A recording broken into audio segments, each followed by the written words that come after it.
Hey folks, it's time for Dear Flappy. We're dishing out advice. Last week it was a little too thin to read, so this week I decided, oh, well, I should write it in a marker, and then I realized that on the sheet of paper, the advice part is written upside down. Oops. I want to start with a question from Reddit. This is from Reddit user Brad Am Baby. I've got a rogue player that has always dominated the board. In last session, he wanted to take the hide action in order to get sneak attack. They were fighting in a very open place, so he decided to put another player/enemy between him and his target and took the hide action.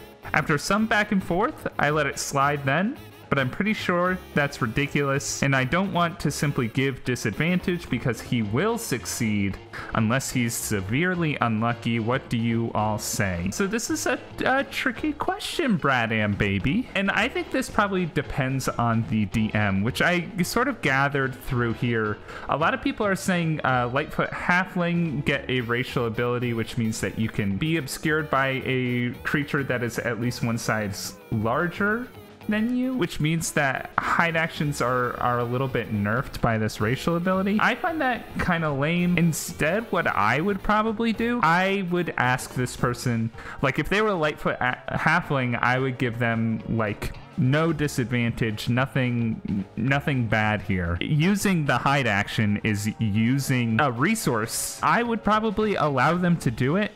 Give me a reason is the term that I usually use. Describe to me what's happening. It's not great, so I am going to give you disadvantage, and if it's especially bad, everyone who makes a perception check on trying to find you or seeing you is going to get +10 to whatever their normal modifier is. Like, you're a bugbear trying to hide behind your gnome buddy. It's probably not gonna work out, but like, I'll give you a shot with the dice here. Just let your player know, like, hey, this is something you have to work for. Like, you gotta give me a reason to not make this incredibly hard for you. If you have a line, you should set that line and sort of make your players understand, because you could be playing a cartoony sort of situation. Hiding behind your buddy kind of makes sense in that setting or genre. I like to let people try things no matter what. If someone wants to try something, I either try to redirect that energy or outright allow it. All right, this question comes from Discord user Mr. Drop Table. The Discord link is down below. I recently learned about all of the different lycanthropy types players can contract. The rules surrounding it are a little weird / sparse.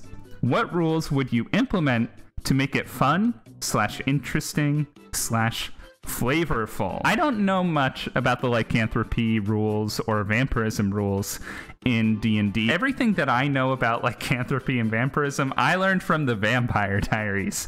I don't know if you guys have ever seen the Vampire Diaries, but they make it very clear how a vampire spreads vampirism. I typically use those rules in D&D just because they're so clear to me and I understand them. It's a lore that's built in my head around vampires. Use the rules from the things you've drawn your inspiration from. Your players are going to be cool with that as long as you're very clear about it when they make their Arcana check, and make sure you stick with it throughout your campaign. Rules that I'd implement, first of all lycanthropes are good at basketball, and we know that from the movie Teen Wolf. I think that the lore surrounding those sorts of myths is more interesting than the mechanics of it itself. If I want to make lycanthropy cool to a player, wouldn't it be cool if someone is out there not understanding that I'm a good person and I have maybe I have control, maybe I don't, but maybe there's someone out there who is like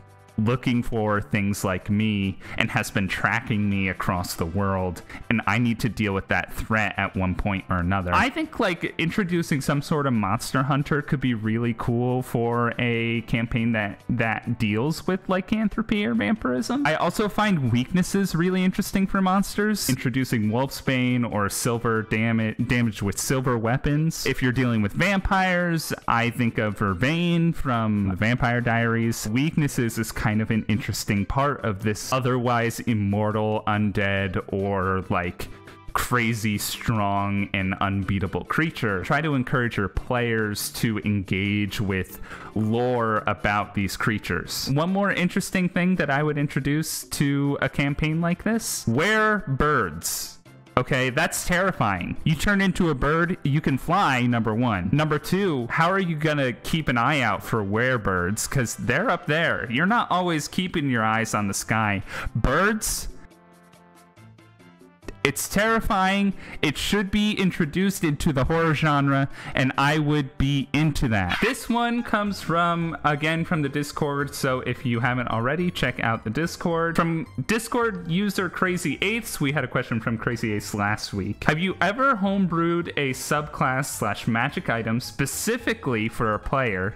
If so, how did you design it, balance it, etc.? I have done this. I actually don't worry too much about things being overpowered. Most of them are less helpful in battle than they are helpful in social or like mystery or sneaking situations, just to make the sort of role-playing aspect of this game more fun. The one thing that I really love to do with magic items, I make them sort of a weaker magic item to begin with, something with sort of dinky abilities, but it grows over time. It becomes not only a quest, like if you have to search for something for that magic item to become better, but it levels up with the player, and it feels like a companion almost. So it's a companion, a quest, and a magic item all in one. That's something I really love to do with magic items, and it's just so fun to be like, hey, like, there's 7 more pieces of this magic item out in the world. It's such a blast when players can get into their item and into the sort of lore behind it. Last question comes from YouTube user PlayKing. Dear Flappy, how do I know when the fight is balanced or not when planning an encounter for my campaign? I don't want to kill my players off the bat, but I don't want to make it too easy. So PlayKing, look, I'm gonna level with you. Here is the tried and true method. You go out into the world. Let's say you have 4 people in your party. You find 4 other random people. And you tell them, hey, I have a challenge for you. You're going to team up with 3 other people. You're going to come to my house, sit at my dining room table, and I'm going to basically make you read this book. And we're going to run it. If you die, you get nothing. If you win the fight, you get $100. And then when they win the fight and it was too easy, you go, sorry, this was just a test. I didn't mean to do that. So that's one way to do it, but actually I do think there are some simulators online, and basically these simulators will tell you like, hey, this fight is like 50% of the time your guys are dying. I hope that answers all your questions, folks. Hey, next week we'll be doing this again, so make sure you ask your questions in the Discord. I will catch you next time.